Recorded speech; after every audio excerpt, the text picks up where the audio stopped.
For years, the US men's national team has never been a threat in the footballing world on the international stage. They've had some okay players, some decent players, but never any world-class players to carry them through the likes of the World Cup. But now, a new generation of US football is coming through, and this could be finally the coming years that the USA national team puts themselves on the map as a real threat. Hey guys, We Talk Football here, and today we look at the possibility of the US men's national team becoming a real threat in the coming international tournaments.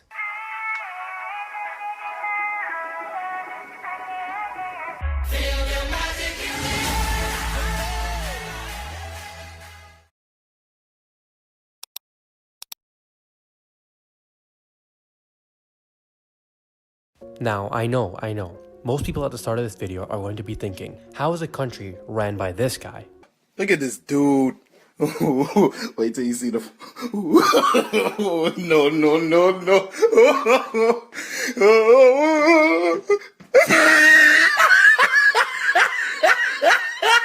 Going to have any chance in the World Cup or any other international competition? Well, the reality of it is that the US men's national team is producing some serious talent all around Europe. But let's start off with a little bit of history. The US men's national team has won 6 gold cups and finished third once at a World Cup in 1930. Icons from the team include Landon Donovan, Tim Howard, Gio Reyna, Clint Dempsey, and George Weah. All good players, but not especially close to world class. The best moment in recent memory was Donovan's late goal against Algeria in the 2010 World Cup. It was a wonderful scene, but the memory is blunted by the US men's national team's prompt dismissal in the round of 16s at the hands of Ghana. I'm sure a lot of US fans are having some dark memories come back to mind right now.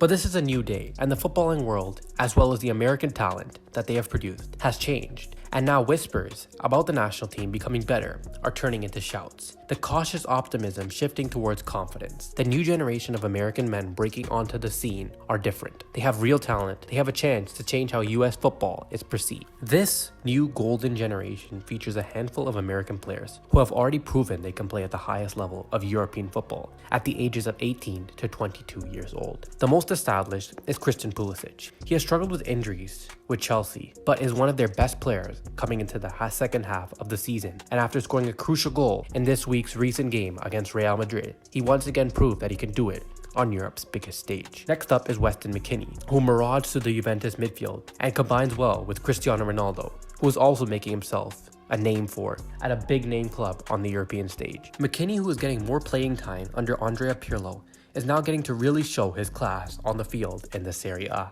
Moving forward to the right back of the team, who is Sergio Dest, who has a rare technical ability for a defender and is actually capable of playing on Lionel Messi's wavelength at Barcelona. Dest is deployed as a right midfielder in a 3-5-2 system at Barcelona and bombs up and down the field throughout the game. He is capable of swinging a ball in just as well as he is able to take the ball off an opposing attacker coming in. Next up on the list is Gio Reyna, who is a regular at Dortmund and is also making a name of himself alongside Erling Haaland and Jadon Sancho. As well as Yunus Musa is a key versatile player for Valencia. Both Musa and Reyna are only 18 years old, but already are showing promising signs just at that age. Bayern Munich also have high hopes for Chris Richards, who is on loan at club Hoffenheim and has done a wonderful job at being a brick wall at the back, who has also looked promising for the US men's national team. And of course, there is also Zach Steffen, who is a high-level backup to one of the best goalies in the world, Ederson at Manchester City, and has proven his own in multiple games when he is deployed for City in the youth games as well as senior call-ups when he gets the chance. And of course, not all promising young players live up to the expectation, but you have to say that a young core is developing. And the key to it is that the US men's national team has begun more actively and successfully recruiting dual citizens or other players whose family backgrounds and upbringing make them eligible to play for multiple countries. Sergio Dest is part Surinamese American and chose to represent the United States despite spending his entire childhood in the Netherlands. Gio Reyna's father played on the US men's national team, but his mixed family background and upbringing meant he could have played for footballing giants like Portugal, Argentina, or England. Yunus Musa was born in America to 2 Ghanaian parents and split his childhood between Italy and England. At the moment, the US men's national team's project seems to offer the right mix of talent and opportunity.